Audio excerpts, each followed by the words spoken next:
দেখুন, এই মিলটা সার্বিকভাবে বহু সংকটজনক পরিস্থিতিতে মিলটা চালু আছে। বর্তমান যারা আছেন তারা লিজার বলা যেতে পারে, সেই মিলটা খুব দায়িত্ব নিয়ে তারা চালাচ্ছেন। এটা একটা আকস্মিক দুর্ঘটনা। আমি জানি না ক্ষয়ক্ষতির পরিমাণ, এখানকার কর্তৃপক্ষ যারা আছেন দায়িত্বে তারা বলতে পারবেন ক্ষয়ক্ষতির পরিমাণ কী। তবে মারাত্মক হবে, কারণ এখন যে দবদাহ গরম, সেই গরমের মধ্যে জুটের আগুন, এই আগুন চট করে মেটানো সম্ভব হবে। আনুমানিক কত টাকার ক্ষতি?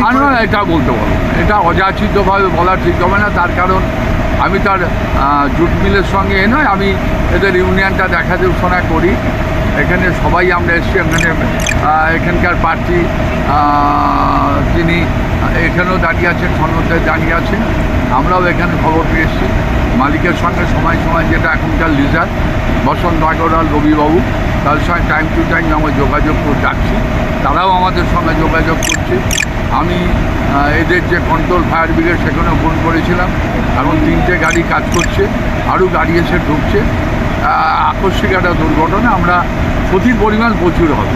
মোটামুটি পুলিশ এবং দমকলের তৎপরতা কিরকম ছিল? মানে ভালো এলাকার মধ্যে ভালো ছিল, অস্বীকার করে লাভ নেই। দমকল যে কোনো তৎপরতার সঙ্গে কন্ট্রোল থেকে বিভিন্ন ডিস্ট্রিক্টেতে ফোন করছে ওরা, আরও বোধহয় গাড়ি এখানে আসবে।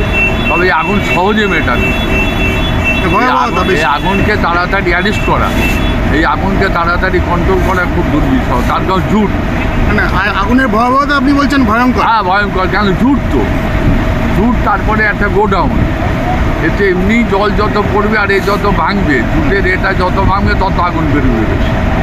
তো ফায়ার ব্রিগেড খুব তৎপরতার সঙ্গে কাজ করছে। আমার মনে হয় তো একটু সময় নেবে, আগুনকে বর্তমানে এই আগুনকে অ্যারেস্ট করতে একটু সময় নেবে।